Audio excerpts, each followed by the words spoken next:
They say power corrupts, but absolute power, it blinds. And no man in history was more blind by his own throne than Pharaoh. He called himself God, not a king, the living embodiment of Ra, the Son himself. To his people, his voice was law. To his slave, his name was terror. And to the real God, he was a man marked for judgment.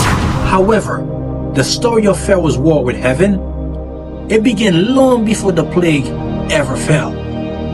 It began with a single command: to kill every Hebrew son. He feared they'd grow too strong.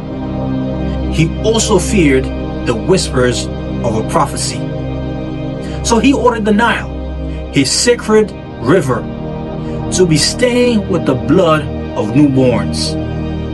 The cries of infants echoed through Egypt's streets, and the empire called it justice. Now, what Pharaoh didn't know was that the same river he turned into a grave would carry his greatest threat to safety: a baby named Moses. His own daughter, his own blood, found the child and raised him in Pharaoh's palace. The enemy of Egypt grew up inside its walls, fed by his food, trained by his collars, dressed in royal linens. You see, God's plan was growing right under Pharaoh's nose. And the men who declared war against heaven was unknowingly raising heaven's chosen weapon, bars. And that's the beauty of God. Let's see how you can relate to this. You see how the enemy is trying to crush your spirit? How you put into trials? You're in the enemy's den right now, getting your butt handed to you by the enemy. Don't lose faith. Don't forget the word. God can use that same situation to rise you up. It's happening. Now, years pass. Egypt prospered. The Hebrews groaned, and Pharaoh sat upon his throne, believing himself untouchable. Until one day, that same child, now grown into a man, returned. A man once known as Prince of Egypt, now standing before him as prophet of God. It's a higher calling. It's an elevation. Don't give up yet. And there, Moses said, "Let my people go." Now Pharaoh, he's too proud. So he laughed. He laughed at Moses. He looked at the man he once might have called brother and said, "Who is the Lord that I should obey his voice?" And with that statement, the war began. The Nile, his symbol of life, turned to blood. Frogs covered his land. Darkness swallowed the sun. Dust became lice. Each plague wasn't random. It was targeted. Each one struck a god of Egypt. A message from heaven saying, "Your gods are nothing."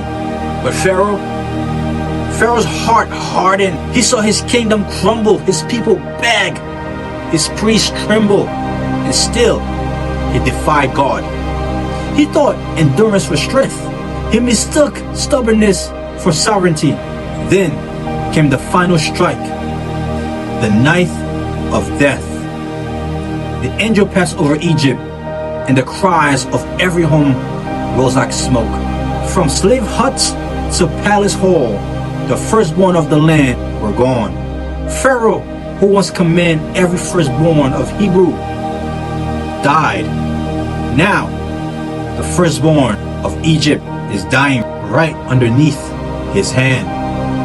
And Pharaoh, the god king of Egypt, held his dead son in his arms. For the first time, the men who play God saw what it felt like to lose like a man. He finally let them go. But evil never surrenders quietly. It never does. He ended up changing his mind. He chased them to the sea, an army of pride riding into judgment.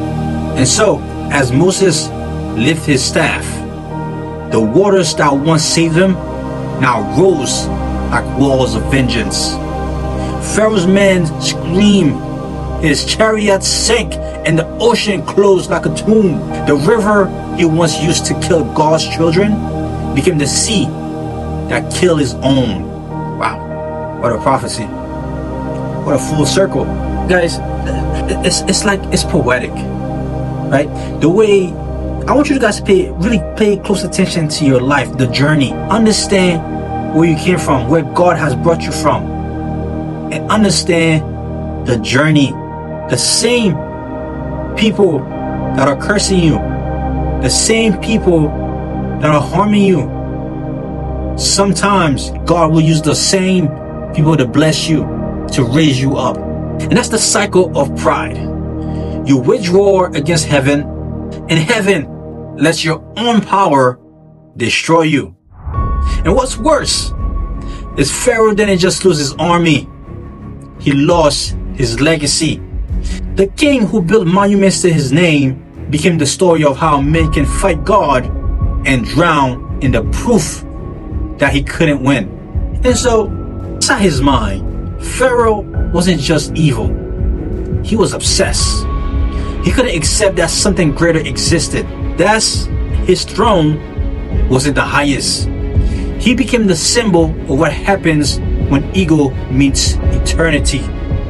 And while the waters closed over him, a single man, the boy he once tried to kill, walked through those same waters into destiny.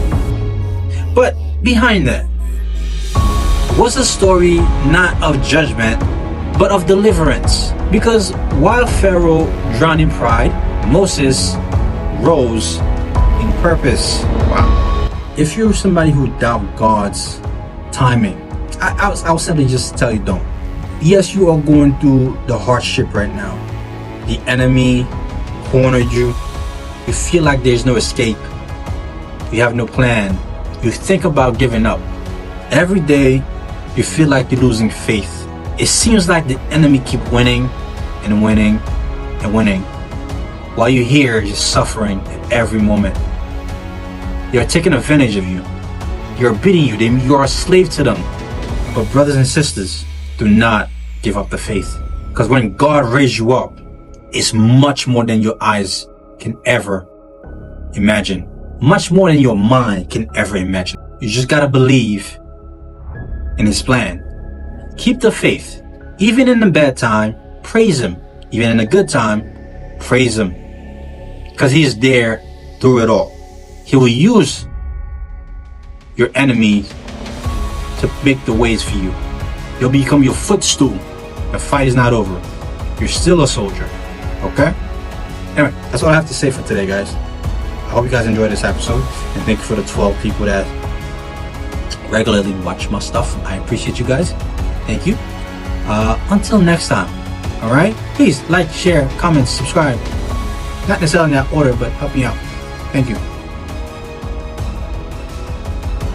Peace.